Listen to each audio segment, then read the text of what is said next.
Potiguar, é supervisora de estágio em processos educacionais de saúde, professora substituta do Departamento de Fundamentos e Políticas Educacionais da UFRN, é integrante do Núcleo de Estudos em Psicologia Histórico-Cultural e coordenadora do projeto Cultura, Surdo e Diversidade da UNP.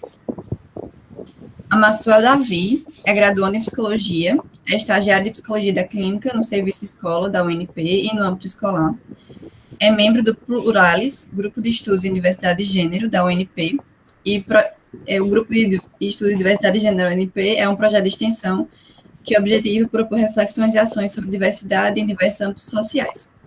Leonardo Nóbrega é o graduando em Psicologia pela Universidade de Portugal e é estagiário de Psicologia na Clínica Serviço Escola da instituição UNP. Também realiza atendimento de psicoterapia com adultos na abordagem histórico-cultural e é estagiário no campo docência, também pelo UNP.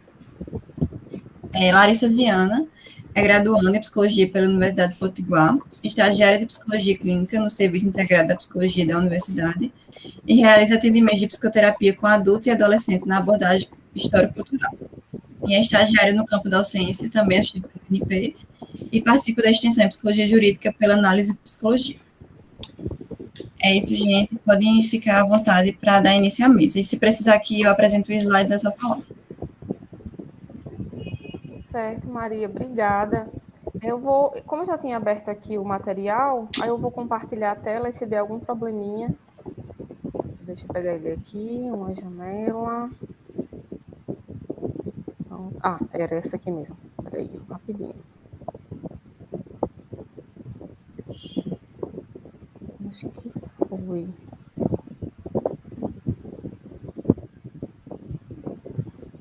Tela cheia.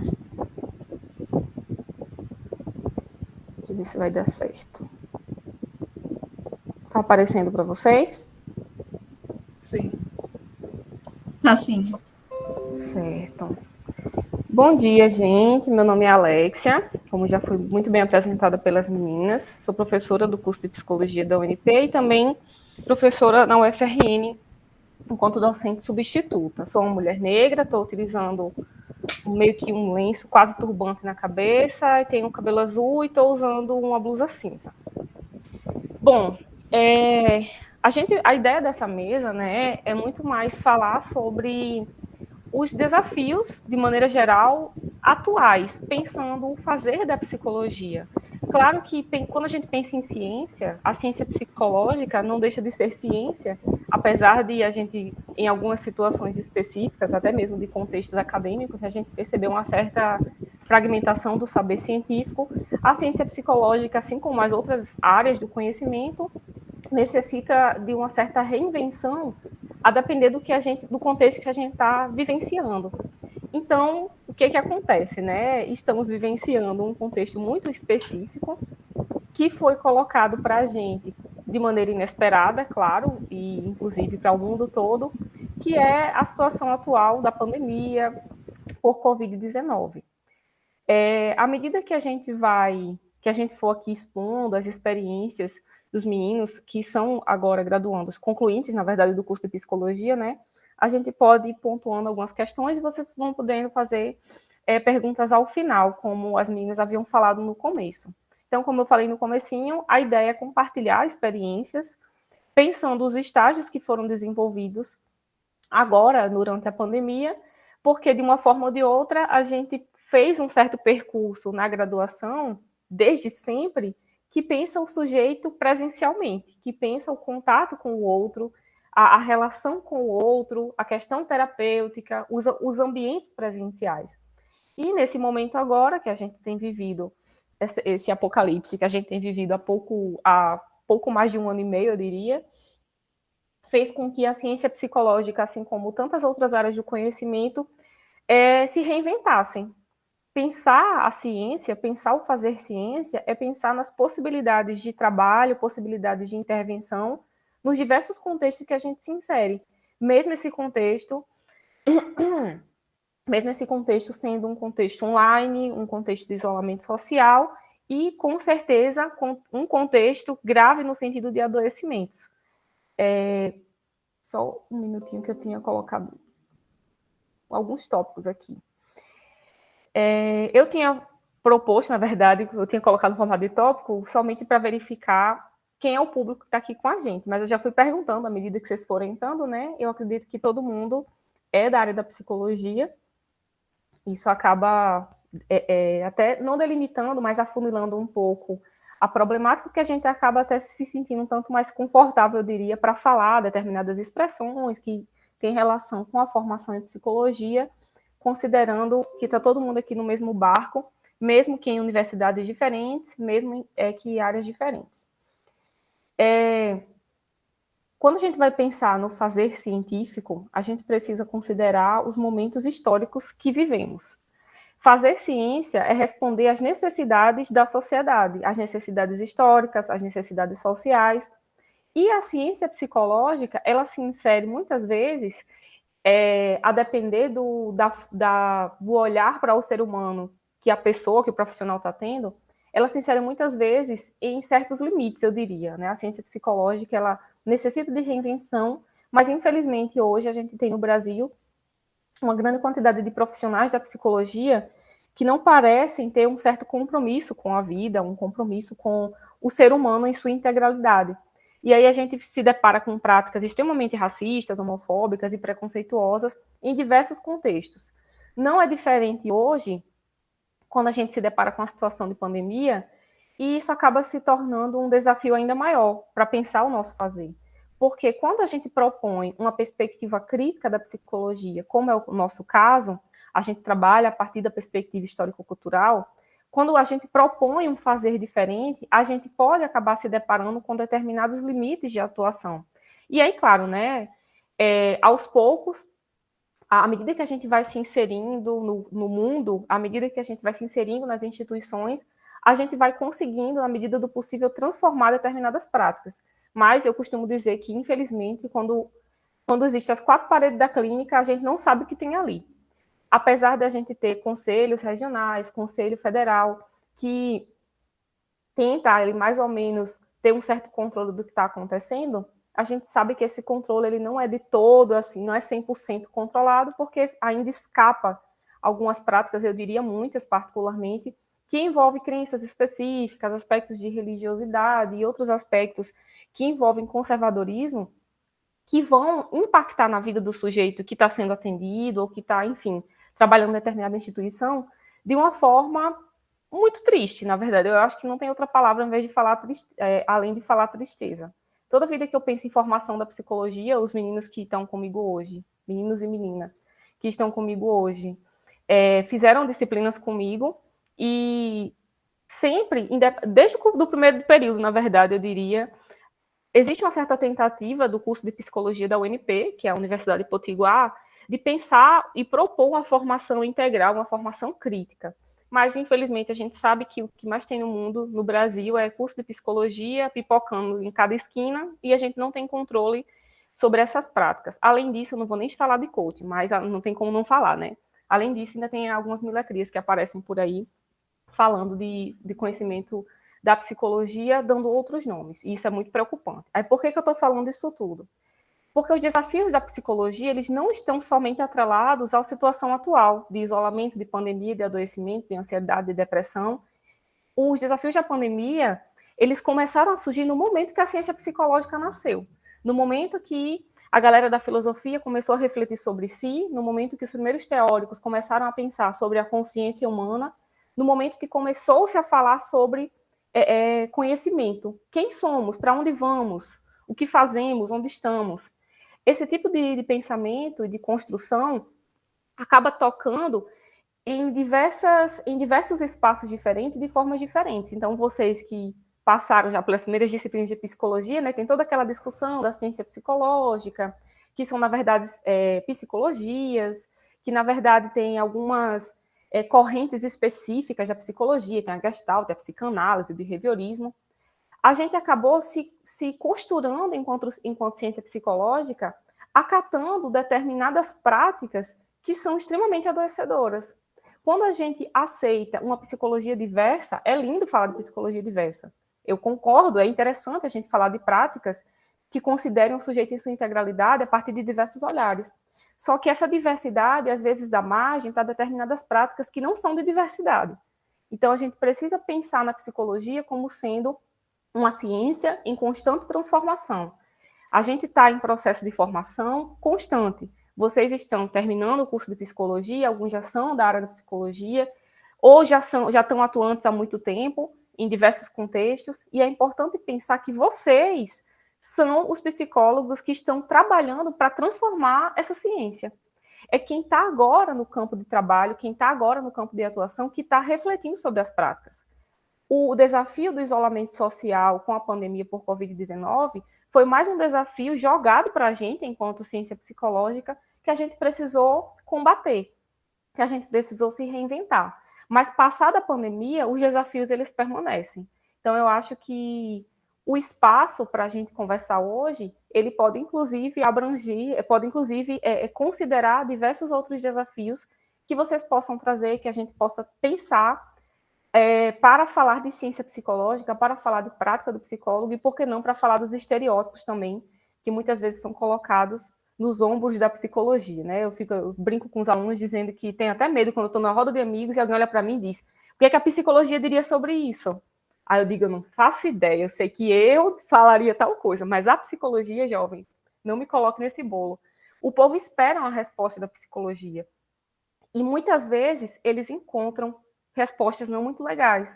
Muitas vezes as pessoas que buscam a ciência psicológica podem se deparar com determinadas práticas de profissionais, de coaches, enfim, de qualquer coisa que seja, que não condizem com a ciência, mas que, infelizmente, por ter um nome psicologia, né, a rainha do deserto, vai ser colocado como ciência, vai ser aceito enquanto ciência, quando, na verdade, é uma prática muito mais adoecedora. Então, eu acho que a gente pode falar de desafios da formação, a gente pode falar dos desafios que envolvem o contexto atual de Covid-19 e, por que não, falar de tantos outros desafios que aparecem para a gente enquanto ciência, enquanto pessoas, enquanto possibilidade de transformação. Fiz essa breve fala, eu acho que eu até tinha anotado outras coisas, mas à medida que a gente for conversando, a gente pode voltar nesses pontos específicos. Mas eu acabei tocando, tinha feito só os 4 tópicos aqui. Eu vou passar aqui o slide, cadê o slide? Somos nós aqui, né, como já fomos apresentadas. Vocês querem se apresentar novamente, gente? Fazer a descrição? Acho tão chique fazer descrição. Eu vou. Quando chegar a minha parte, eu vou fazer a minha apresentação novamente. Certo. A sua parte é agora a primeira? Me diz? Eu não sei. Isso. Logo depois dos objetivos. Ah, tá bom, então. Bom, então, resumidamente, os objetivos da nossa conversa de hoje, né, é discutir sobre os limites e possibilidades da formação em psicologia no contexto da pandemia. A gente se afunilou para pensar o contexto de pandemia e apresentar o desenvolvimento das práticas de estágio profissionalizante nas áreas da psicologia escolar, na psicoterapia e na docência assistida, a partir da leitura teórica, metodológica e histórico-cultural. E aqui é mais um quadrinho resumindo, né, as áreas que a gente vai acabar tocando aqui. Claro que pensar os contextos de atuação e os contextos de estágio é bem maior do que essa imagenzinha que a gente colocou aqui, que envolve a psicologia escolar, a psicoterapia, a docência assistida e a Covid, pensando na perspectiva histórico-cultural, mas aqui, por uma questão até de tempo e de pensar o espaço de hoje, a gente tentou tocar nesses pontos específicos. E aí, por que a psicologia histórico-cultural ela está englobando, né, todas essas outras áreas, esses outros fenômenos? A psicologia histórico-cultural proposta por Vygotsky, na verdade, não somente por ele, né, a gente vai ter também Luria e Leontiev junto, um fazer, eu diria, um olhar teórico, um olhar sobre o mundo que tenta compreender os determinantes que constituem determinados fenômenos, os determinantes que constituem os fenômenos na sociedade. Então, para pensar a psicologia escolar, para pensar as práticas da psicoterapia, para pensar a docência assistida e o atual contexto de Covid-19, nós utilizamos a lente teórica da perspectiva histórico-cultural, que considera, a partir do materialismo histórico e dialético proposto como uma ferramenta de estudos, eu diria, proposto por Marx, considera que quando a gente olha para o mundo, quando a gente olha para os fenômenos da sociedade, a gente não pode considerar somente a aparência desses fenômenos. A aparência diz só um pedacinho da realidade, Mas para que a gente consiga compreender de fato o fenômeno em sua integralidade, a gente precisa se aproximar, considerar os seus determinantes, considerar a totalidade, considerar o período histórico, as especificidades, as particularidades, é um monte de coisa bem legal. Se vocês tiverem interesse, a gente pode conversar depois, eu mando o texto. Eu costumo dizer que é uma forma de investigação dos fenômenos da sociedade que envolve todas as possibilidades. Tipo assim, eu olho para o fenômeno Covid-19 e eu preciso considerar somente o vírus? Não. Eu preciso considerar o vírus, o impacto socioeconômico, o período histórico, as questões particulares de cada pessoa, as famílias que hoje estão desabrigadas por qualquer motivo que seja, o adoecimento dessas famílias, o impacto para as aulas, para a formação em psicologia, a estabilidade da rede de internet de cada pessoa que está se formando em psicologia, por exemplo.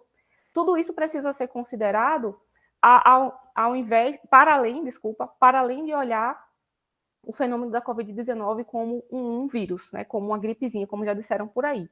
Na verdade, a gente precisa considerar os diversos impactos que a Covid trouxe para o nosso cotidiano. O fato da gente estar hoje num evento online já diz muito sobre isso, né? A gente está num evento remoto por questões diversas e, claro, tem seus pontos positivos e seus pontos negativos, porque a gente acaba tendo uma certa facilidade de participação em eventos que envolvem pessoas de diversos lugares. Para falar da formação em psicologia, para falar dessas áreas de estágio, a gente vai utilizar a perspectiva teórica da psicologia histórico-cultural. E à medida que o grupo for trazendo as suas experiências, for trazendo as suas vivências agora desse último ano, do estágio profissionalizante, que é o estágio de último ano do curso, a gente pode ir aqui e ali pincelando algumas questões que envolvem a perspectiva teórica, mas de maneira geral, a teoria histórico-cultural, ela observa os fenômenos da sociedade a partir dos seus determinantes e, na medida do possível, a gente vai constituindo esse fenômeno considerando as suas particularidades. Então, ele vai falar sobre aquilo que é singular, aquilo que é particular e aquilo que é universal. Aquilo que é só meu, aquilo que tem relação de mediação minha com a cultura e a universalidade que engloba, nesse caso, o todo, que seria a Covid-19 e a cultura brasileira com a sua multiplicidade. Deixa eu passar aqui. Prontinho. Boa tarde a todos. Eu sou a Larissa. Minha descrição visual, eu sou uma mulher parda, de cabelo preto liso no ombro, e estou usando uma camisa preta com bege. Eu sou estudante de psicologia do 10º período e sou estagiária no CIP, que é o Serviço Integrado de Psicologia da universidade. Diferente dos meus colegas, que a maioria das pessoas aqui que estão envolvidas com a psicologia escolar, o meu estágio ele é na psicologia clínica. É o meu primeiro estágio, meu primeiro contato com a psicologia, e ele está sendo um estágio online. Essa modalidade ela não existia no CIP, ela passou a existir em 2020, né, por conta da pandemia. Antes os atendimentos eram apenas presenciais. Então, para mim, ele foi duplamente desafiador, porque além de ser o meu primeiro contato com a psicologia clínica, seria meu primeiro contato com o atendimento online. E, como a gente sabe, essa modalidade do atendimento online, ela já é autorizada pelo Conselho Federal de Psicologia desde 2018. Mas foi com a pandemia do Covid-19 que essa modalidade cresceu significativamente. Principalmente devido ao isolamento social, né? Se tornou a única alternativa para dar continuidade a esse serviço de psicologia e se tornou essencial para a população, principalmente devido às novas demandas de saúde mental que surgiram devido à pandemia, né? Como ansiedade, luto, estresse e vários outros que eu vou comentar também depois. E eu acho também que esse serviço online, ele deixou o serviço um pouco mais acessível para determinado público.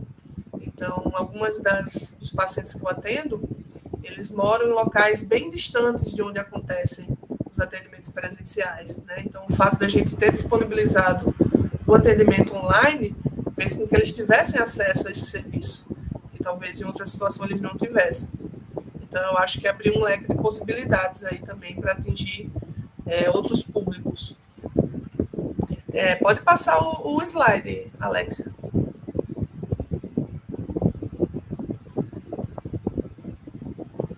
Então, essa prática na psicologia, no atendimento online, ela me gerou várias dúvidas.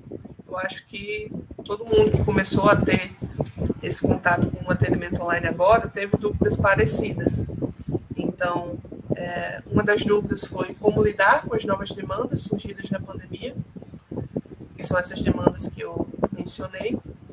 O que fazer para criar um vínculo terapêutico efetivo, como criar, né, um laço com o paciente, para que o paciente confie em você, se abra com você, mesmo nesse meio virtual.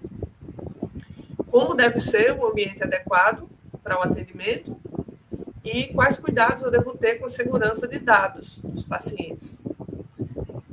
Pode passar, Alexia.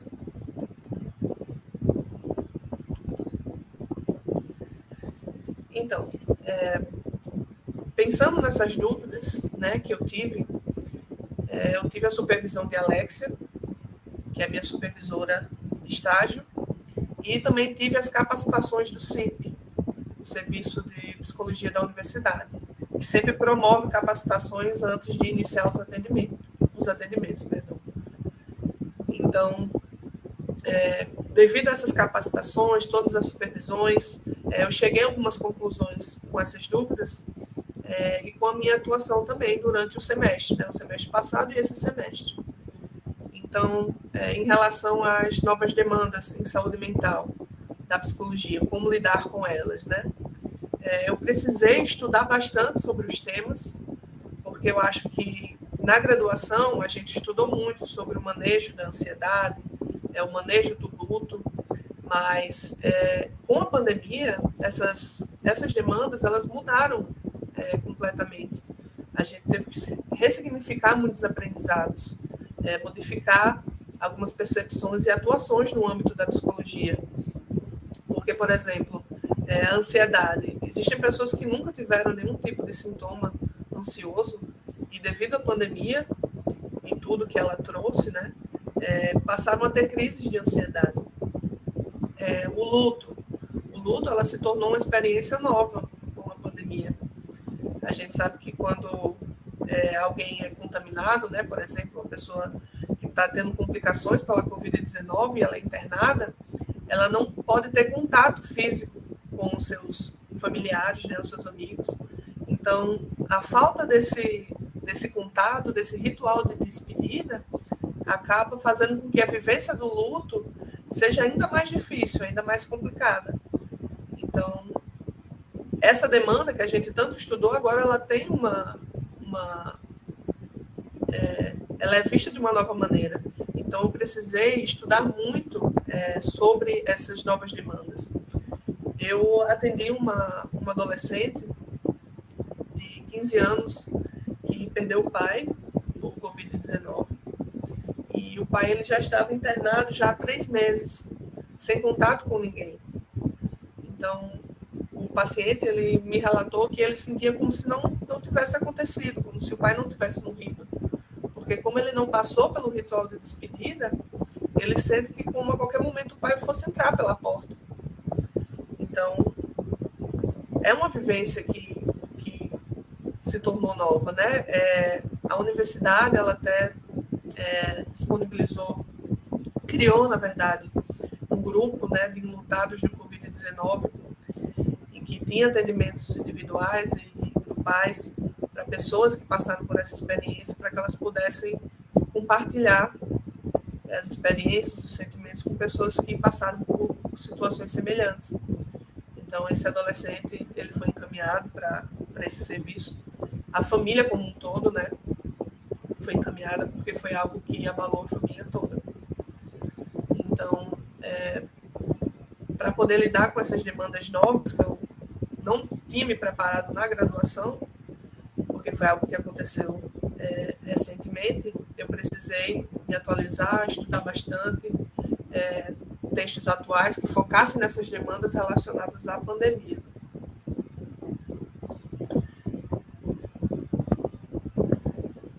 Então, sobre o vínculo terapêutico, com a minha prática na psicologia clínica nesse período, eu pude observar que o vínculo terapêutico ele é possível, sim. É possível criar um laço de confiança e cumplicidade com o paciente, mesmo no meio virtual.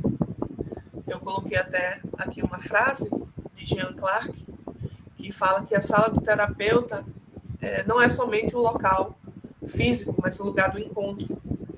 Então, seja o local presencial, virtual, eu acho que enquanto há uma escuta empática, enquanto há um acolhimento, um interesse real do terapeuta e o compromisso em ajudar aquele paciente, o vínculo ele acaba surgindo, né? E uma coisa que eu percebi também é que as primeiras impressões, elas são muito importantes, tanto na vida quanto na terapia. Então, se o paciente ele não gosta de você, por algum motivo ele não foi com a sua cara, é muito provável que ele não volte para você. Então, por mais que causar uma boa impressão não seja algo que a gente pode se assegurar 100%, porque depende de cada pessoa, existem alguns cuidados, né, que a gente pode tomar. Então, eu tomei alguns cuidados simples, mas que, para mim, eu acredito que tenham feito alguma diferença, como, por exemplo, a pontualidade, porque eu acho que diferente do atendimento presencial, né, que a gente está na sala aguardando o paciente, no virtual a gente tem que estar atento ao horário combinado. Então, eu sempre busquei entrar antes do paciente para poder receber o paciente. E eu acho que isso mostra dedicação e a vontade de você estar lá pelo paciente. Então, eles passaram até a chegar mais cedo, porque perceberam que eu sempre estava lá antes. Então, para mim, eu acho que isso foi uma prática que me ajudou. E outra coisa, uma regra que eu tomei para mim, né, por ser uma estagiária, ainda inexperiente, né, estou tendo experiência agora, seria ouvir mais do que falar. Então, eu acho que a gente estuda bastante sobre as demandas, e quando a gente está ouvindo algum paciente, a gente tem uma mania, um impulso de estar fazendo links, né, conexões na cabeça, procurando soluções para aquelas questões. A pessoa está falando alguma coisa, você já pensa, nossa, mas eu acho que isso tem a ver com aquilo, a relação com a mãe. Então, você vai tentando encontrar conexões na demanda do paciente, mas é tudo muito mais complexo, né? O todo, ele é muito mais complexo. Tem uma paciente que eu atendo já desde o semestre passado e que a Alexia sabe, a cada sessão ela traz uma demanda totalmente diferente. Quando você acha que você já compreendeu a totalidade da questão, ela vem com uma demanda nova, diferente. Então, é muito complicado isso de querer tirar conclusões sobre a situação como um todo, porque, principalmente numa primeira sessão, por exemplo, você tem que ouvir mais do que falar para você poder compreender melhor a totalidade da demanda, né? Mas, assim, é importante também você perceber o perfil do paciente. O adolescente que eu atendi, que perdeu o pai por Covid-19, ele era um paciente bem resistente. Ele não, em nenhum momento ele trouxe essa demanda do pai, logo de cara. Eu perguntei o que motivou ele a procurar o serviço de psicologia. Ele informou que a mãe que marcou para ele, e que ele não sabia o motivo, mas que estava lá para conversar. Eu perguntei se ele queria conversar sobre algo específico, e ele falou que não, conversaria sobre qualquer coisa. Então, eu tive ali que ter um jogo de cintura para conduzir a conversa de uma forma em que ele não se sentisse entrevistado também, né? Não se sentisse encurralado, que eu estivesse sendo invasiva de alguma forma, mas conduzir a conversa para que ele fosse se sentindo mais confortável para ir se abrindo aos poucos. Então, a gente conversou sobre várias coisas que não tinham relação com a demanda, até porque eu não sabia qual era a demanda naquele momento. Então, a gente conversou sobre a escola, a gente conversou sobre a rotina, sobre a namorada dele, sobre a família, e foi aí que, me adentrando, que eu pude entender a situação, né, do falecimento do pai. Então, é importante você perceber o perfil do paciente também. Existem pacientes que não têm dificuldade de compartilhar mais os seus sentimentos, ou, enfim, situações. Mas eu acho que o importante mesmo é você deixar claro ali que aquele ali é um espaço seguro, é um espaço sem julgamentos, que você está ali exclusivamente para ajudar aquela pessoa e que ela também não é obrigada a falar nada que ela não quer. Então, a gente vai falar sobre o que ela quiser falar. Então, eu acho que você deixando isso claro, o vínculo terapêutico ele vai se fortalecer e também vai permitir com que ele vá se abrindo aos poucos, né? Foi o que aconteceu com esse adolescente. Em relação ao ambiente adequado para o atendimento, foi algo que eu tive bastante dificuldade. Eu me lembro até daquele meme, que é quando a pessoa que é o motivo da minha terapia mora comigo. E aí é uma pessoa cochichando para a terapeuta, você não consegue entender nada que ela está falando.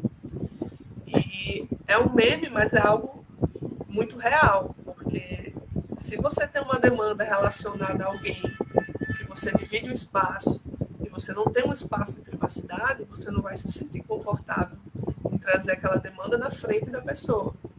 Então, eu tive 2 casos que eu atendi, que eu tive esse problema com a questão do ambiente. Uma das minhas pacientes, ela tinha algumas questões com a companheira dela.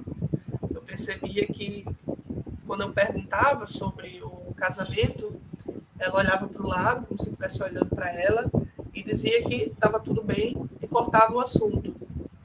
Então, eu percebi que talvez houvesse alguma demanda ali que ela não estivesse podendo falar naquele momento. Então, eu disponibilizei o meu WhatsApp e ela passou a compartilhar comigo algumas coisas pelo WhatsApp que ela não compartilhava no atendimento online. E logo depois ela conseguiu ter o ambiente só para ela na hora do atendimento, em que ela ficava totalmente sozinha. E aí foi quando ela trouxe demandas relacionadas à esposa. Então, foi quando eu percebi o quanto a questão do ambiente adequado ele é importante nessas questões. Outra paciente que eu atendi, ela dividiu o espaço com vários familiares, e eu percebia que os familiares eles estavam próximos, né, porque ela olhava assim para eles. E em determinado momento, quando ela sentiu necessidade de compartilhar que ela sofreu assédio sexual, ela pediu para conversar comigo pelo chat do Google Meet, porque ela não poderia falar no vídeo. Então, é importante também a gente ter esse manejo de utilizar meios assíncronos quando a fala ali não é possível. Meios assíncronos no sentido de meios que a conversa não é em tempo real, como seria o WhatsApp, como seria o chat do Google Meet.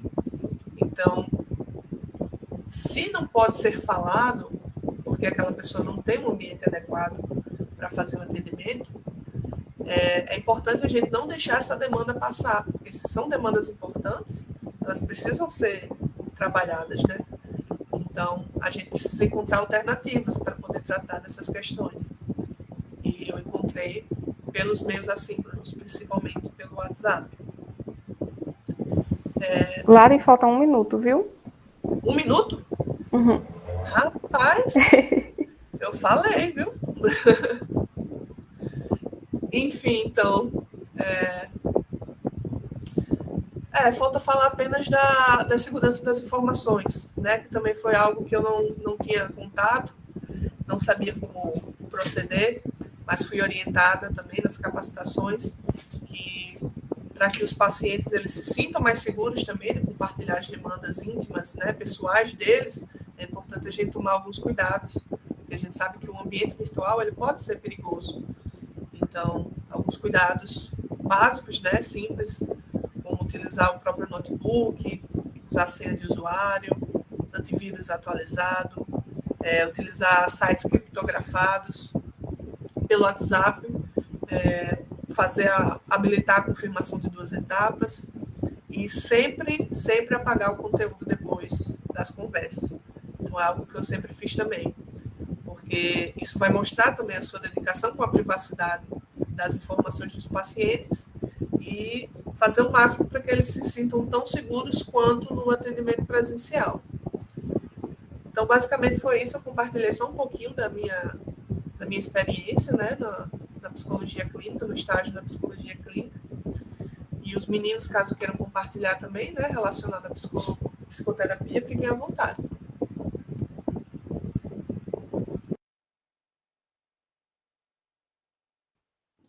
Bom dia, estão me ouvindo? Sim. Então, bom dia, meu nome é Maxwell Davi, me descrevendo, eu sou um homem preto, tenho um cabelo cacheado escuro, olhos escuros e estou usando a camisa branca. Então, Larissa falou que seria interessante que eu e Leonardo, né, os outros estagiários, falássemos também das nossas experiências bem brevemente, né, sobre a clínica. Eu faço estágio tanto na clínica quanto também na escola, instituição privada de ensino. Lá funciona infantil, fundamental e médio, e técnico. E aí, na clínica, né, um dos desafios mais, que até agora, né, que a gente está atendendo, eu atendo uma paciente desde abril, a mesma, e aí um dos desafios foi exatamente a questão do local de privacidade, como a Larissa estava comentando na situação da paciente dela, né, a minha paciente, ela, no começo do ano, ela estava, né, passando por algumas questões específicas e depois teve o recesso do CIP, né, que é o serviço escola lá da universidade. Teve o recesso de 2 meses, não lembro, mas teve um recesso pequeno e aí, quando voltou, ela já estava num outro período de vida dela, onde ela não estava podendo especificamente parar no quarto, colocar a câmera, ligar a câmera e conversar comigo, né? E aí, o que ela faz, o que atualmente ela faz é colocar o celular próximo à pia, lava a louça, faz o almoço enquanto está na psicoterapia. Então, essa é uma questão muito específica desses atendimentos, assim, em relação a esse momento de pandemia, que meio que flexibiliza essa questão. Meio que flexibiliza, né, nós não estarmos, né, 100% no atendimento, né, digamos assim. Então, pode passar o slide para escolar, né? Para dar tempo de eu falar. Mas na psicologia escolar, né, eu comecei agora não, né, em agosto, o meu estágio nessa escola. Eu até então não tinha estagiado no espaço escolar. Eu estou no 10º período, no 5º período eu tive um estágio em processos educativos, mas eu não pude fazer numa escola, né, na instituição de ensino básico. Eu fiz na instituição de ensino superior, que foi na própria Universidade Potiguar, e aí a gente desenvolveu um grupo psicoeducativo e da experiência de estágio surgiu até um artigo que está para ser publicado, inclusive com a supervisão também da professora Alexia, está para ser publicado também. E aí eu até então não tinha tido contato com o espaço escolar. E aí quando eu tive agora, de agosto até aqui, eu percebo, né, desde que a literatura já vem apresentando, que a escola é um espaço muito dinâmico. Então eu não fui nem preparado, eu fui preparado para qualquer coisa, qualquer demanda que aparecesse no espaço escolar, porque cada instituição de ensino, né, ela tem as suas questões específicas, então não tinha nem como eu colocar na minha cabeça, na escola eu vou ver isso, na escola eu vou ver aquilo, porque exatamente por conta dessa dinamicidade do espaço escolar.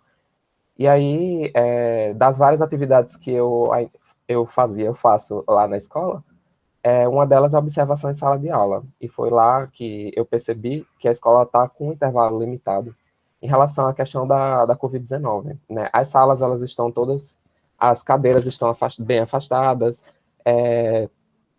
o professor meio que tem aquele embate da aula presencial e remoto, ao mesmo tempo que ele dá presencial, ele tem que dar atenção para o remoto. Alguns não dão atenção ao remoto, alguns dão mais atenção ao presencial. Acredito que não teve nenhuma turma e nenhum professor, nessa escola tem 33 professores, ainda não cheguei a conversar com todos, mas nenhum deles dá, entre aspas não, mas nenhum deles dá preferência para dar atenção ao remoto, né? Ainda que Ele deve dar atenção remoto, mas ele não dá atenção remoto, porque eles falam que a participação é mínima. Meio que as frases que só se eu ouvi lá, né, nas conversas diretamente com os professores, eles falam que prefere o presencial e por isso eles dão atenção mais ao presencial do que ao remoto, e que no remoto não tem participação dos alunos. Sendo que nas observações de sala que eu fiz, em algumas turmas de fato não, e algumas turmas têm. Então, não chega a ser unânime, né, esse argumento de que os alunos do online não prestam atenção na aula, né, não participam. E aí a escola está com intervalo limitado. Antes, a escola tinha um período de horário de intervalo, que era 20 minutos, para o ensino infantil, e o Fundamental 1 era um horário específico, e para o Fundamental 2, ensino médio, era outro horário específico. Era 20 minutos, antes da pandemia. Agora, com a pandemia, o que acontece? Existem 4 horários, antes eram 5, existem 4 horários, e dentre do primeiro para o segundo, do segundo para o terceiro, do terceiro para o quarto, são 10 minutos de intervalo.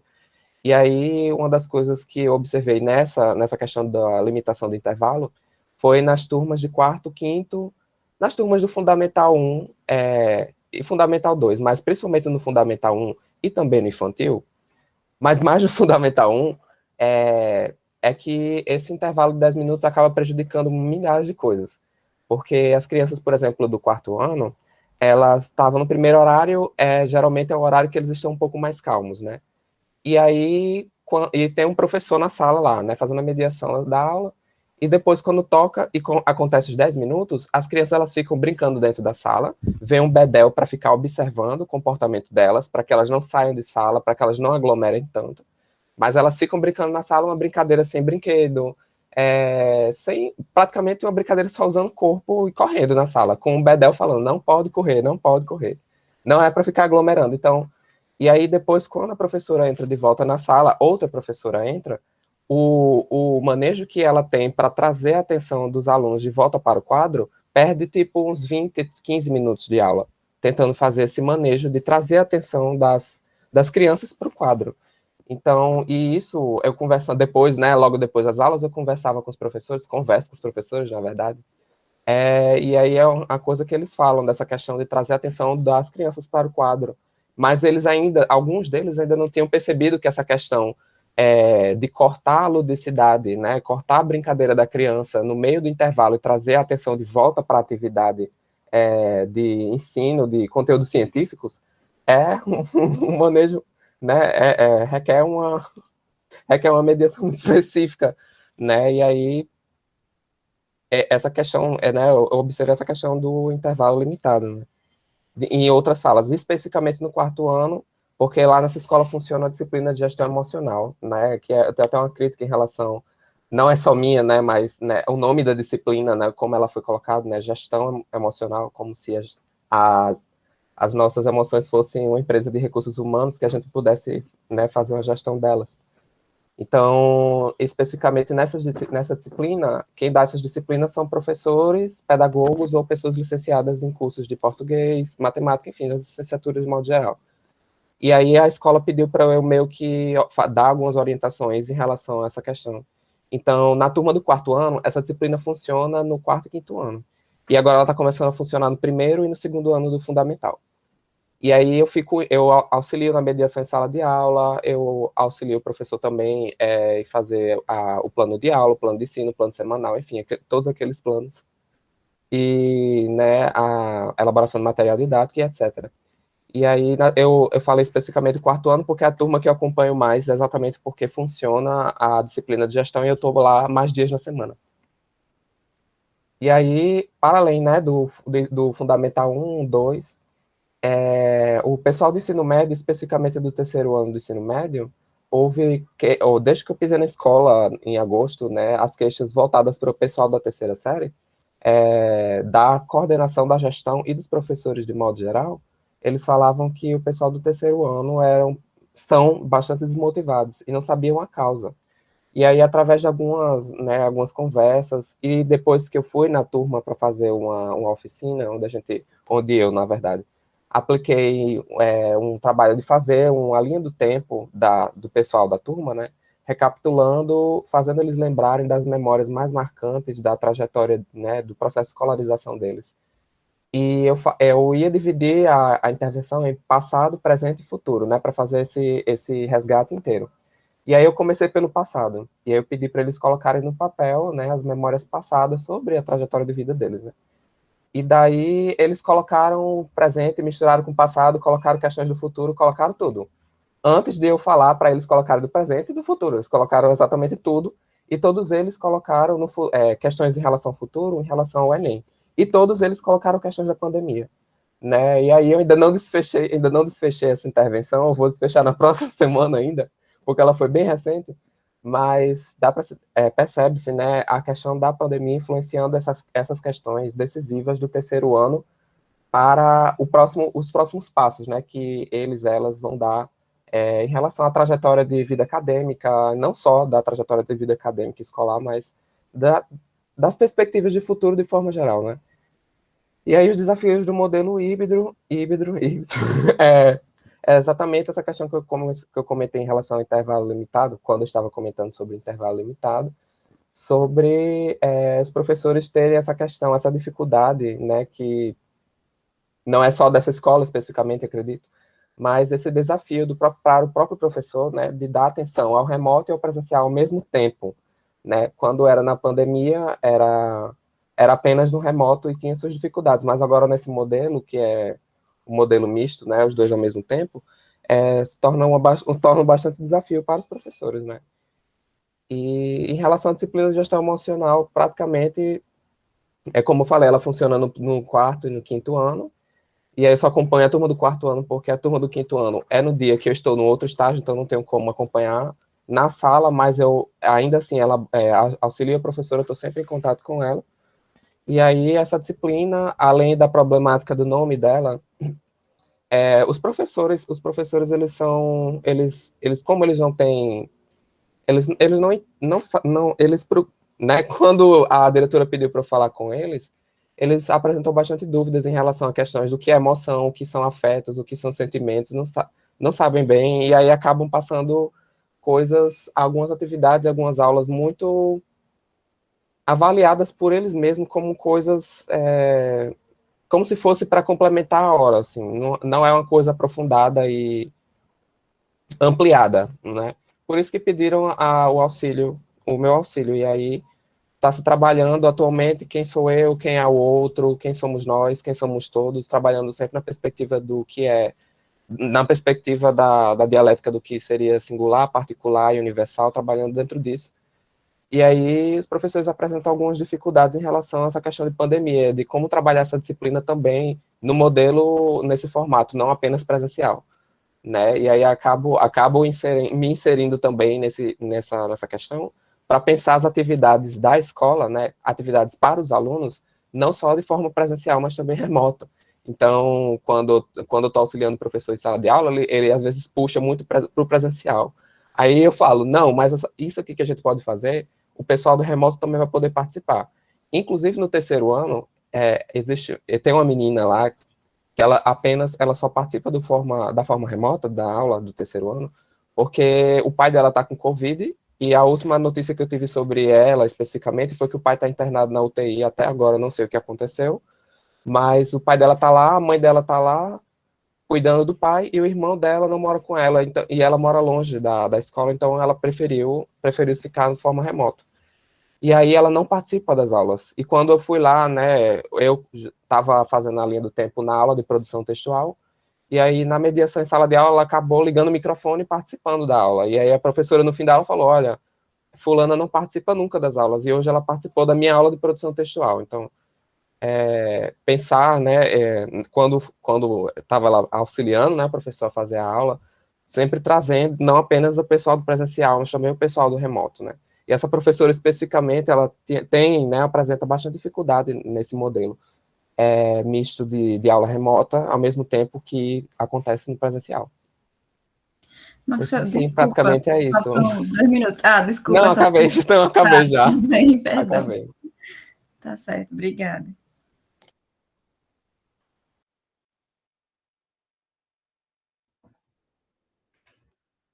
Olá, bom dia. Tá dando para me escutar bem?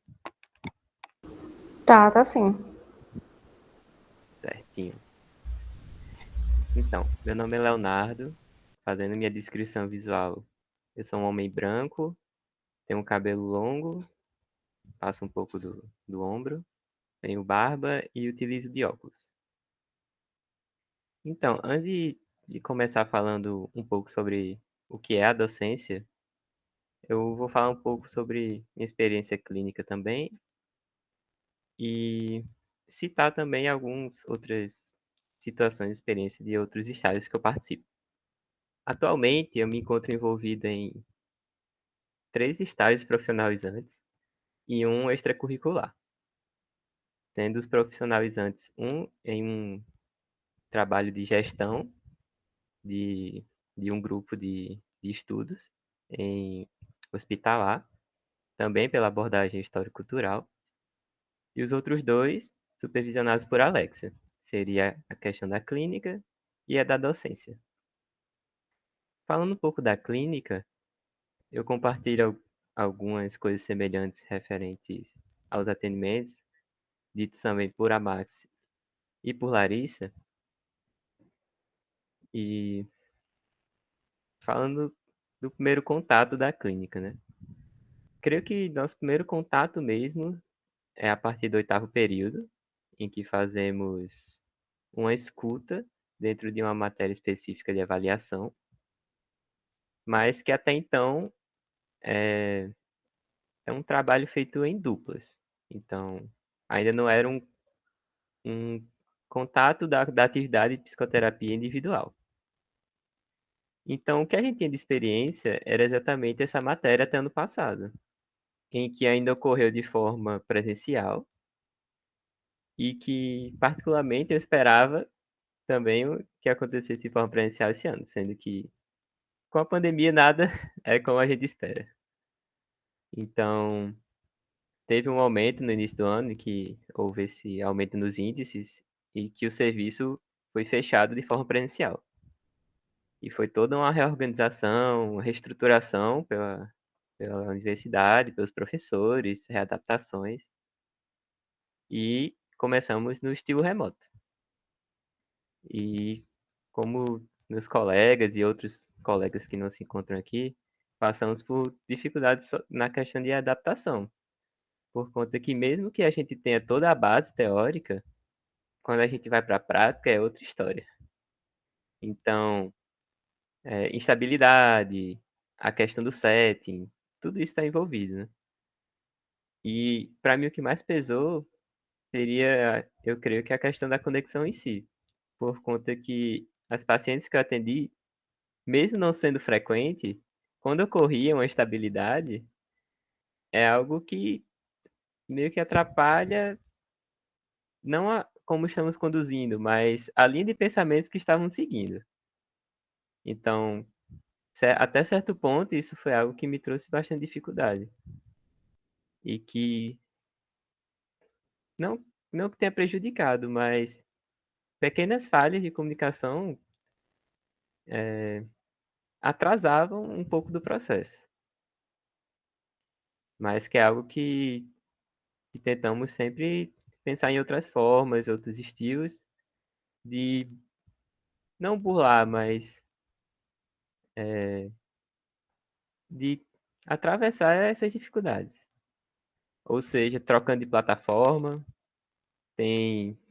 conheço colegas, experiências de que utilizando a plataforma do Meet tinha um pouco dessa questão de conexão, aí utilizavam do WhatsApp mesmo, que passava a ser uma plataforma também segura e que, querendo ou não, puxava um pouco menos dessa questão da internet. E, às vezes, até a questão de trocar texto mesmo, e-mails, por conta que a conexão não ficava estável e percebia-se que, e também pela procura do paciente, que não podia se parar o processo. Então, vamos pensar em outras formas, seja por e-mail, seja por texto mesmo. Então, passando por essas dificuldades que a gente vai aprender também outras formas de conduzir, de manejar. E creio que isso seja muito bom também. Até certo ponto ruim, mas quando a gente passa por essas crises que a gente evolui também. Agora, falando um pouco sobre a docência, né?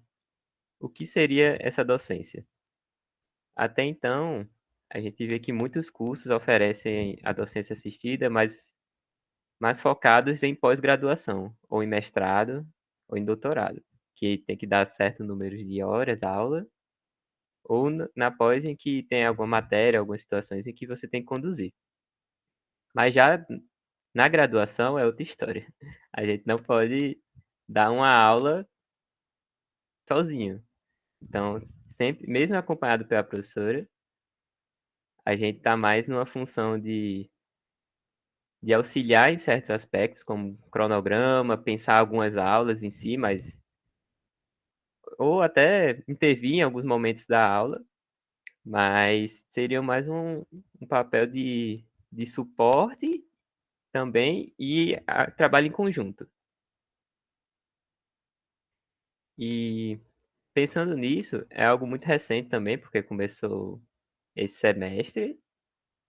Alex, ela abriu esse semestre, mas creio que até então era um campo em que não era muito explorado, não tinha muita procura dos professores abrirem. Então, nesses poucos meses, na verdade faz um mês e meio, eu creio, começou. Nesse pouco período que eu estou nesse campo, no começo foi bem difícil, porque eu não sabia como é que eu ia produzir, como é que eu ia participar.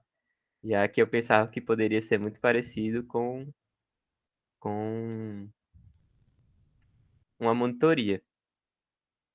Porque a monitoria faz um papel específico, que seria, o foco seria auxiliar o aluno em questão de dúvidas, seja num pós-aula ou até durante a aula em si. Ou realizar algumas atividades de estudos para desenvolver algumas dificuldades que eles apresentem durante tal matéria. Então eu pensava que seria nesse estilo também. Ah, vou fazer mais atividades fora de aula do que dentro de aula.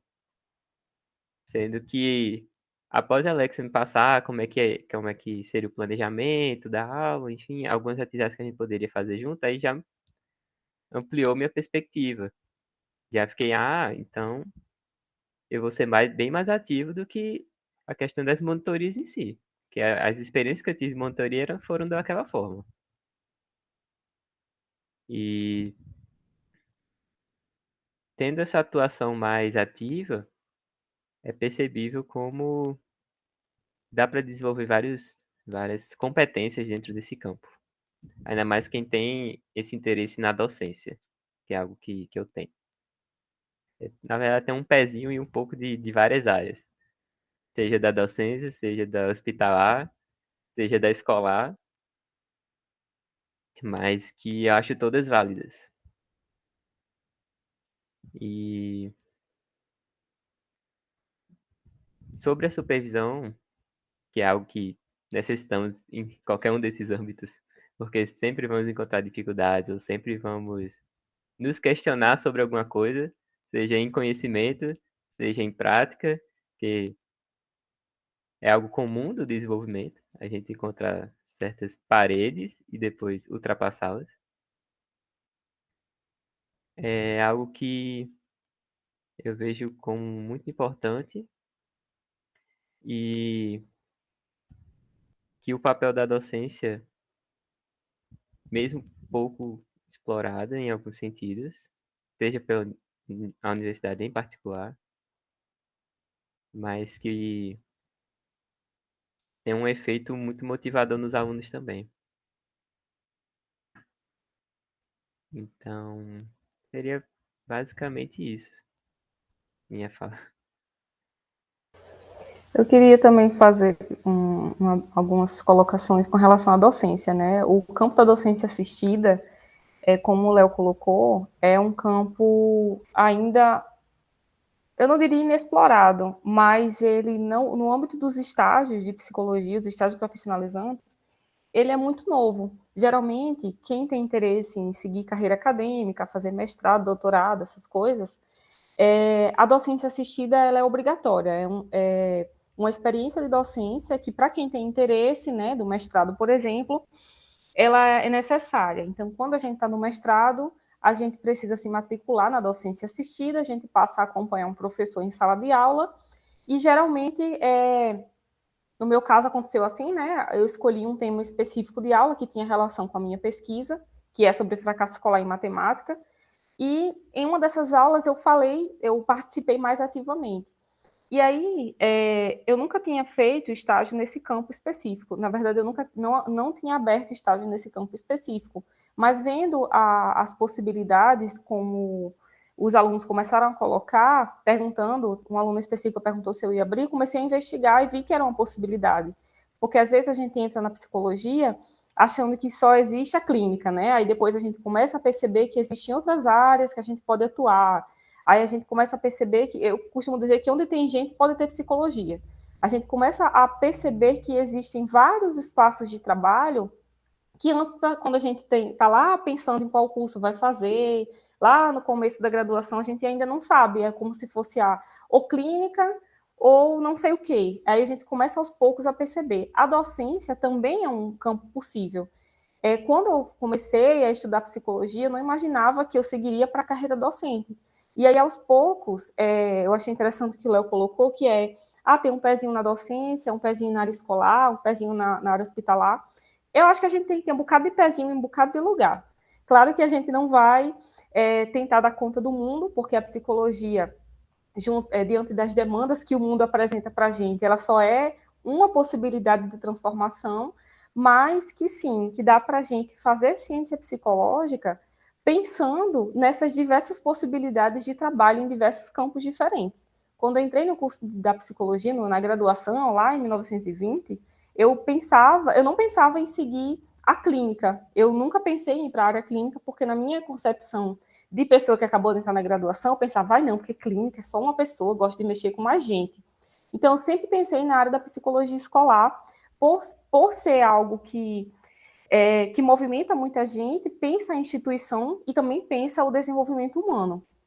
Aí a gente vai caminhando na vida, a vida vai dando na cara da gente, a gente vai pagando o que falou, né? Porque a gente olha para a psicologia de um jeito quando a gente entra no curso, mas com certeza a nossa concepção de ciência psicológica vai mudando a cada semestre. A cada semestre a gente vai refletindo, vai pensando quais são as possibilidades de trabalho e vai se apaixonando por algumas áreas específicas, por algumas abordagens específicas, e nessas pequenas paixões a gente vai se construindo enquanto profissional. Então, estou falando isso aqui porque, como tem muitas pessoas que estão na graduação ainda, não se aperreiem para escolher área de trabalho, não se aperreiem para escolher abordagem, porque às vezes a graduação empurra a gente para uma escolha que não é nossa.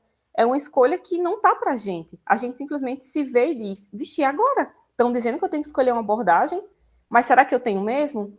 Não. Você vai aos poucos estudando e você vai vendo o que é que faz sentido para você. O que é que faz sentido para mim? O que é que me dá um olhar para o ser humano que eu consiga compreender esse ser humano em sua integralidade, considerar os processos de adoecimento e considerar o meu trabalho como sendo importante para esse desenvolvimento. É aí que a gente vai construir nossa identidade profissional. É pensar se aquilo faz sentido, se eu vejo significado na carreira, por exemplo. As meninas do trabalho devem ver isso mais de perto, mas tem uma galera da clínica do trabalho que fala muito sobre identidade, sobre atividade de trabalho. Tem um professor aqui da UFRN, que ele é o Pedro Bendassoli. Ele fala muito sobre o fazer, né? A atividade que você executa, como aquilo faz sentido, e quando ela não faz sentido, ela pode adoecer você. O profissional de psicologia, ele é um trabalhador.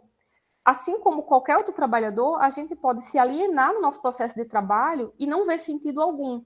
Então, se apeguem àquelas disciplinas que fazem mais sentido para vocês, olhem com carinho aquelas leituras, porque às vezes a gente se perde no todo, não conseguindo articular as partes, não conseguindo enxergar. Mas por que eu estou estudando psicofarmacologia, meu Deus? Eu não quero trabalhar com isso, não.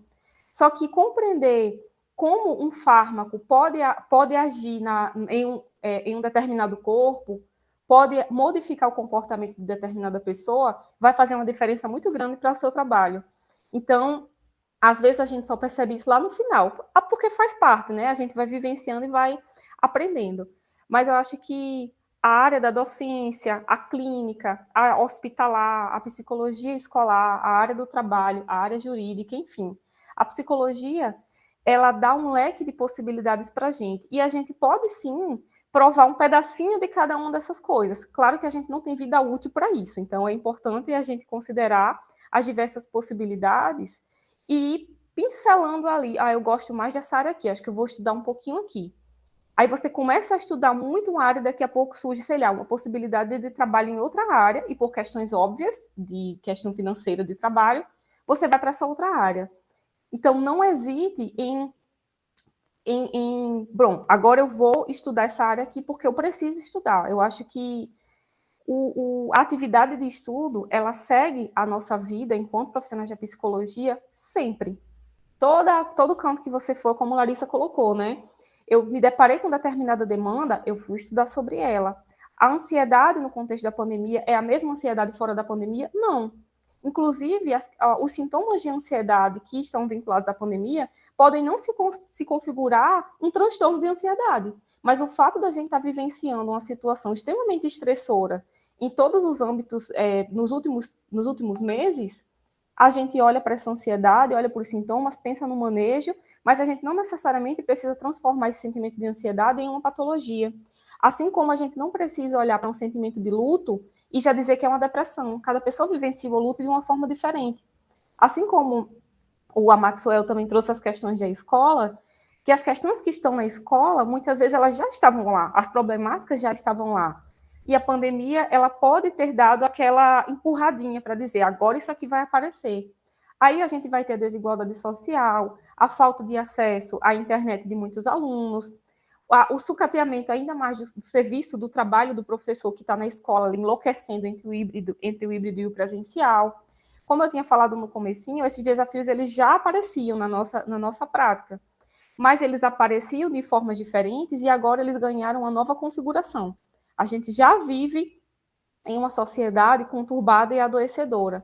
As atividades de trabalho, elas muitas vezes são atividades adoecedoras. As famílias já eram famílias adoecidas, a diferença é que agora a atividade de trabalho adoecedora, ela está dentro de casa, a família adoecida, está todo mundo dentro de casa, e muitas outras questões, né? Então, a gente precisa considerar esse refazer, né? esse olhar para si da psicologia, que tem alguns teóricos, desculpa, vão chamar de praxis. É a nossa praxis, é olhar para o nosso fazer, refletir sobre esse fazer e, por que não, modificar se necessário. Repensar a prática, repensar as nossas concepções de mundo, vai fazer uma diferença muito grande para a gente se construir enquanto profissionais. Eu acho que, como eu tinha falado, a pandemia trouxe algumas surpresas não tão interessantes, mas também trouxe uma séria necessidade de se refazer. Pensar as questões como o Léo colocou, a internet que falha, na hora do momento que o paciente está ali conversando, está ali explicitando, numa situação de vulnerabilidade, a internet falha, a internet cai. Eu estava comentando com eles ontem, né? Tem uma paciente minha que ela estava... A gente sempre fazia pelo Google Meet, só que a internet dela é muito fraquinha. Aí toda hora acontecia alguma coisa, começava a congelar, ou ela não me ouvia, ou eu não ouvia ela. Qual foi a solução? Chamada. Então, nossos atendimentos agora estão sendo por ligação do WhatsApp, que está dando certo até então. Mas eu sei que tem algumas pessoas que a chamada do WhatsApp é muito pior do que a videochamada. Então, já vai ser um outro recurso. A metodologia que a gente vai utilizar, os instrumentos que a gente vai utilizar agora no contexto de pandemia, eles podem ser diferentes, mas não é um instrumento que vai afastar a prática do profissional de psicologia da necessidade, que vai afastar daquele lugar que a gente construiu e está construindo até agora. Eu costumo dizer que não é porque não tem 4 paredes e um divã que a psicologia não vai existir. A gente só precisa de 2 pessoas ou mais para refletir sobre as práticas, sobre saúde mental, sobre desenvolvimento humano, sobre transformação social, sobre tudo isso. Mas temos limites? Com certeza. Assim como a gente tem limite desde quando a ciência psicológica nasceu, esses limites continuam aparecendo agora na contemporaneidade. E aí é importante a reinvenção. só que a gente vai inventar o quê, né? A gente fala, vamos reinventar, vamos desconstruir. Não é interessante a gente pensar em desconstrução se a gente não tem nada para colocar no lugar. Eu acho que a desconstrução requer uma construção. A gente pode desconstruir as práticas, a gente pode refazer a psicologia, considerando um caminho possível, considerando uma prática que não seja adoecedora, que seja uma prática saudável. E aí, como a gente já tinha conversado também, um pouquinho, né? Larissa colocou a questão do espaço que a pessoa está, como é que está sendo estabelecido o vínculo terapêutico. É importante a gente considerar a demanda sendo do paciente, a gente recebeu pacientes que a família queria muito que o adolescente fizesse atendimento, queria muito que o adolescente ficasse na psicoterapia, mas aquilo não fazia sentido para ele. E aí, olha como é interessante a mistura das coisas. Não era uma mãe presencialmente com um filho de 15 anos lá dizendo, você vai fazer terapia. Era uma mãe que colocou o filho na frente do computador e estava do lado dele dizendo, vá, fale com a psicóloga. Fale com a psicóloga. E ele, não vou, não quero. Eu acho que foram 3 atendimentos, na verdade, 3 tentativas de atendimento, sendo que no terceiro era a mãe na frente do computador e ele longe dizendo, eu não vou, eu não quero, eu não tenho vontade, eu não quero fazer psicoterapia. E a mãe lá conversando com a estagiária, dizendo, eu quero que ele faça. E agora, como é que a gente faz? A gente não pode obrigar ninguém a fazer psicoterapia, a gente não pode obrigar ninguém a aceitar o serviço ofertado pela psicologia. Eu acho que, em primeiro lugar, a gente precisa considerar a demanda da pessoa. A demanda é dela, faz sentido para ela? Não faz sentido eu pegar Lígia, colocar numa cadeira e pronto, Lígia, agora fale das suas angústias para Maxwell. Você precisa falar, não é assim que funciona. Então, a gente precisa considerar tanto essa prática da psicologia que precisa fazer sentido para aquela pessoa, como os limites também. Então, é muito importante a gente pensar nesse trabalho junto do outro, que faça sentido para a gente enquanto profissional de psicologia e para aquela pessoa que está ali utilizando do serviço, seja na clínica escola, seja na clínica particular ou qualquer outro espaço que a gente vai construir ciência. Obrigada, Alexia, e a mesa toda. Foi muito bom ouvir vocês. E agora eu abro espaço para, se alguém tiver alguma pergunta, algum comentário, vocês podem ficar à vontade.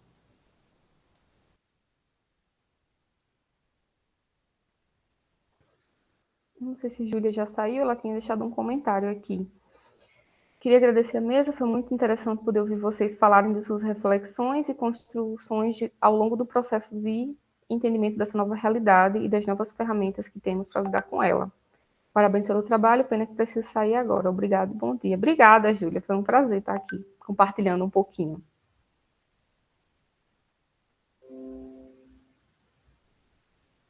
Se nenhum participante tiver comentários, a gente deixa aberto para a mesa se quiser acrescentar mais alguma coisa.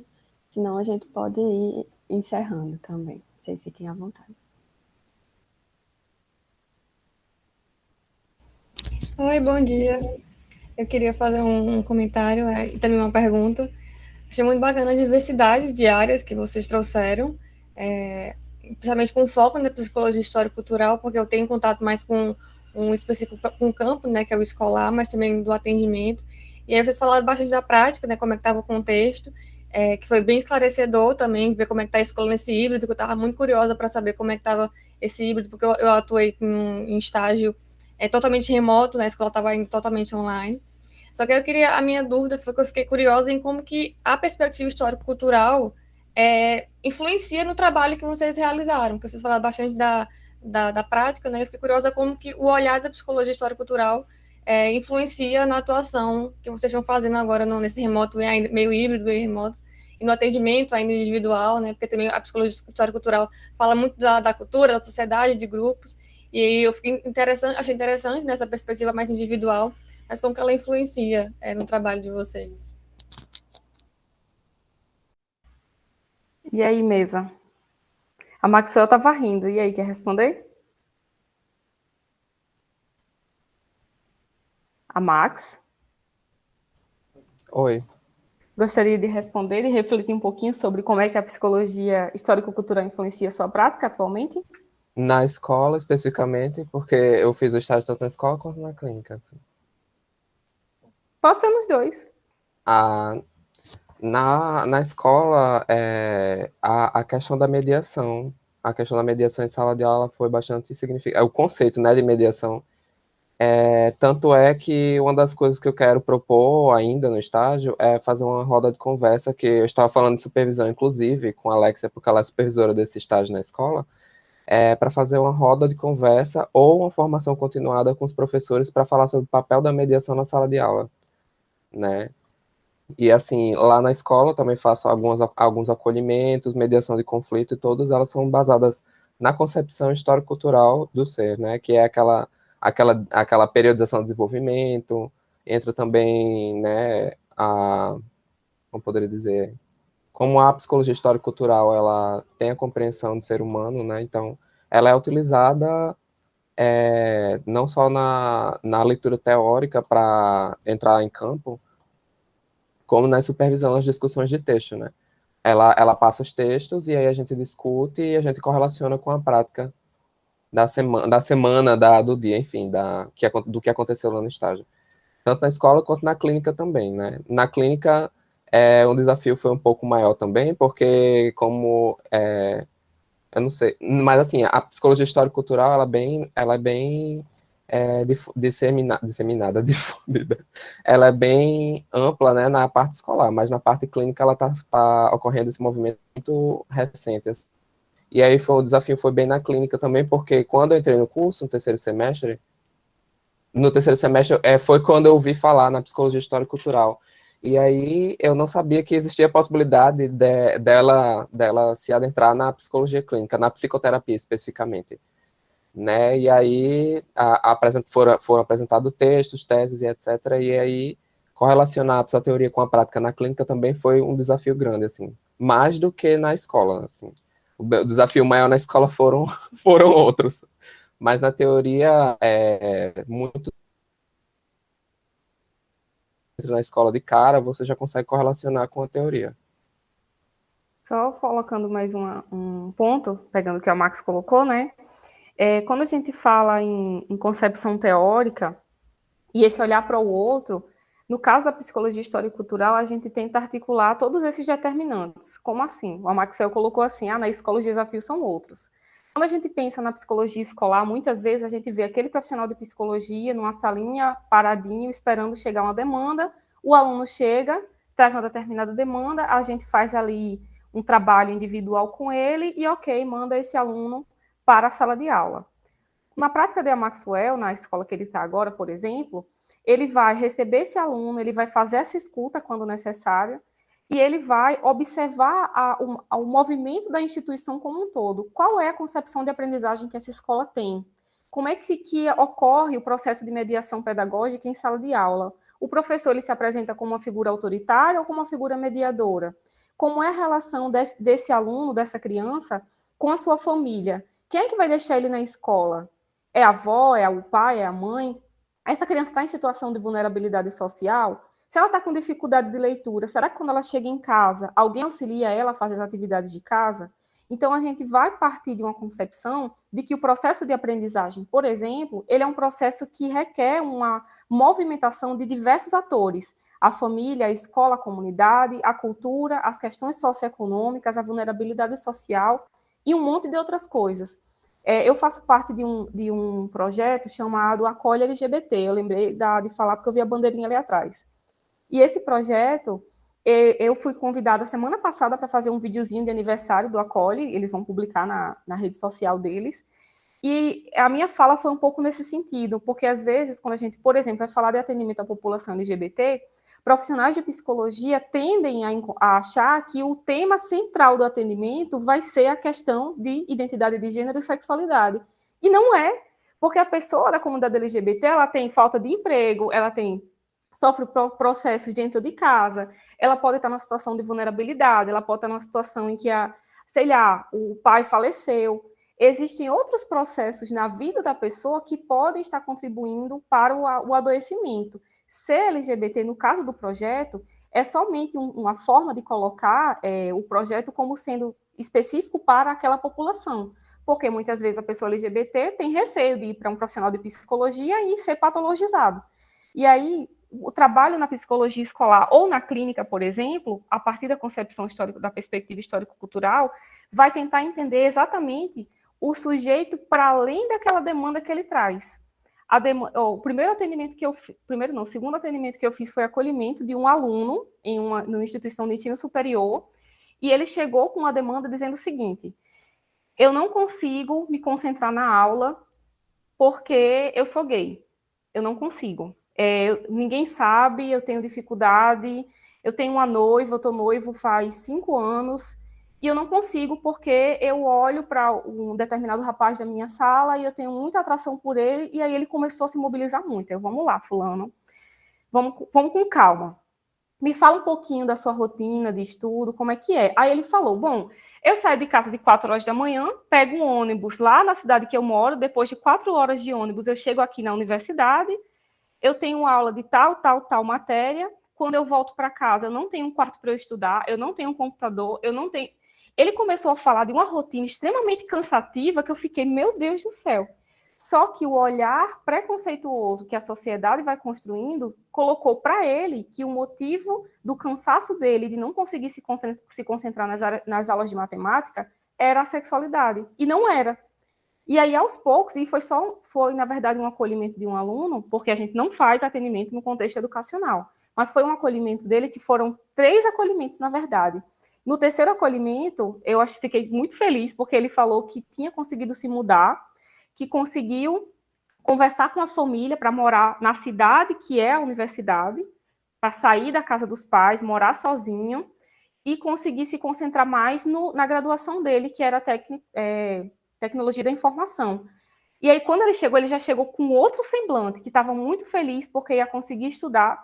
A questão da sexualidade faz parte da vida dele? Faz. A identidade faz? Faz. Só que é só um pedacinho da vida da pessoa. A gente não vai receber uma pessoa heterossexual chegando numa clínica para dizer, meu problema é porque eu sou hétero. Isso não acontece. Por que acontece com a pessoa LGBT? Então, quando a gente olha para a perspectiva histórico-cultural, a gente olha esse indivíduo para além dessa aparência. A gente recebe demanda... Outro exemplo, já finalizar, que já acabou o tempo. A orientação à queixa escolar, por exemplo, que é um campo de estágio também que eu oferto. A gente recebe a demanda, chega uma mãe com uma criança de 12 anos, foi semestre passado, uma criança, adolescente ali de 12 anos, dizendo, tá aqui, o meu filho tem 12 anos, não sabe ler nem escrever, eu acho que ele tem dislexia ou qualquer outro transtorno. Beleza, vamos lá. Primeiro atendimento, o menino bem caladinho, não queria falar muita coisa, segundo, terceiro, enfim. Terceiro atendimento, a gente chamou a família para conversar, para entender a rotina dele, porque ele era muito caladinho, e a gente queria saber como é a rotina dele em casa, porque a mãe trouxe ele para cá, e ela espera que o psicólogo magicamente conserte a criatura, né? Porque é isso que espera da psicologia. Aí a mãe disse, eu não sei nada dele, porque ele mora com a minha mãe, com a avó, eu passo o dia trabalhando, vou para minha casa e encontro ele no final de semana. Beleza, então vamos conversar com a avó. Marca atendimento com a avó. Aí a avó falou, ele é muito calado, ele não conversa com ninguém, ele passa o dia no quarto, o pai dele morreu há 1 mês, a gente não sabe se ele sofreu, porque ninguém viu ele chorar, ele não falou mais nada com ninguém, eu sei que o irmão mais novo chorou e sofreu com a morte do pai, mas ele é muito calado, então a gente não conhece ele. A demanda que chegou foi, ele não consegue ler e escrever. E a avó também tinha falado que, eu não sei, acho que aconteceu alguma coisa de bullying na escola com ele, mas a gente não ficou sabendo não. Então, a gente foi, aos poucos, tentando compreender esse indivíduo a partir das suas mediações com o mundo, com a família, com a escola, com ele mesmo, quem ele é, para poder, no processo terapêutico, contribuir da melhor forma para o desenvolvimento dele. E aí, no último atendimento, ele tinha uma resistência muito grande a escrever e a ler, porque ele se observava e dizia, eu já tenho 12 anos, eu não posso demonstrar a minha fragilidade, eu não posso demonstrar que eu não sei ler, não sei escrever. Então, sempre que a estagiária colocava algum atendimento específico, um exercício para ele fazer, ele não queria. E aí, no último atendimento do semestre passado, ela tinha passado uma atividadezinha para ele fazer na semana anterior, para ele levar uma material escrito, a escrita de si, para falar sobre ele, a rotina dele, ou criar uma história que ele quisesse criar, que ele fosse o personagem principal. E aí, no último atendimento, ele trouxe. E na maior dificuldade do mundo, ele conseguiu ler. Leu a cartinha que ele fez, com muitos erros de gramática, com uma linguagem ainda muito com muita dificuldade, mas ele conseguiu. E aí, a nossa orientação para a família foi o incentivo à leitura, aulas de reforços, ajudaria muito ele, e, se possível, inclusive, mudar de escola, porque ele também estava sofrendo questões que envolviam a violência na escola. Tem outra estagiária minha que fez um atendimento semana passada de uma criança de 8 anos com a mesma questão. A mãe espera que ela dê um laudo. Nos atendimentos, a criança não demonstra ter nenhum tipo de transtorno, e aí, na próxima semana, ela vai visitar a escola para observar os processos educacionais. Então, a gente recebe a demanda e tenta entender como é a situação em casa, como é a situação na escola. Os pais estão trabalhando, com quem essa criança fica? Tem irmão, não tem irmão? Tem irmão mais novo, tem irmão mais velho? Como é que foi a gravidez? Como é que é o relacionamento dessa mãe com essa criança e com as outras? A gente vai tentando enxergar essas conexões que o indivíduo tem com o mundo ao seu redor para poder intervir, para poder orientar a família, ou orientar a escola, ou mesmo pensar exercícios específicos para aquela criança ou para aquele adolescente que possam auxiliar na leitura, na escrita, na autonomia, na identidade. Aí vai depender do público. Outro dia, uma aluna perguntou para mim assim, ela disse: professora, eu estava fazendo um estágio com um determinado professor e ele me falou que quando eu for atender criança, eu tenho que levar o jogo com as regras. Eu já levo o jogo com as regras para poder atender essa criança. Quando eu mudei de estágio, o outro professor disse: não, fulana, você não pode levar o jogo com regras, porque você precisa que as regras sejam feitas pela criança. E a psicologia histórico-cultural vai dizer o quê? Eu levo o jogo com regra ou eu levo o jogo sem regra? Aí eu disse: depende. Porque você precisa observar qual é a demanda daquela criança. Se você está percebendo que ela tem dificuldade, por exemplo, de seguir regras, você pode propor as regras do jogo. Você pode levar um jogo específico e observar qual vai ser o desenvolvimento dela naquele jogo.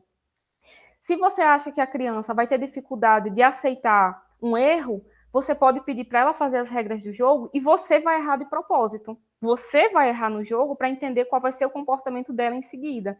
Então, leva a regra do jogo, não leva a regra do jogo. Faz avaliação psicológica, não faz? Quem vai dizer é o paciente. A gente não pode, enquanto profissional de psicologia, levar algo pronto. A gente tem que construir com o paciente. A gente precisa entender a demanda, precisa entender como é que aquilo chega para ele, para a gente poder auxiliar a partir de um olhar dele. A perspectiva histórico-cultural vai dizer que não é o pesquisador que vai olhar o fenômeno, é o fenômeno que vai dizer o que ele é.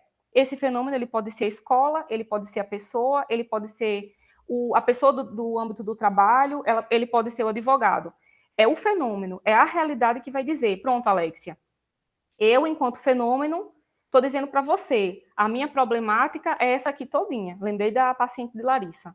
Toda semana a paciente traz uma demanda diferente, e aí a gente vai trabalhando com aquilo que ela traz. A gente vai trabalhando com as questões que ela coloca. Aí vai dar um trabalhinho? Com certeza, porque lidar com o ser humano não é fácil. Todo dia é uma novidade. E aí a gente vai estudando e acolhendo. Está dando certo?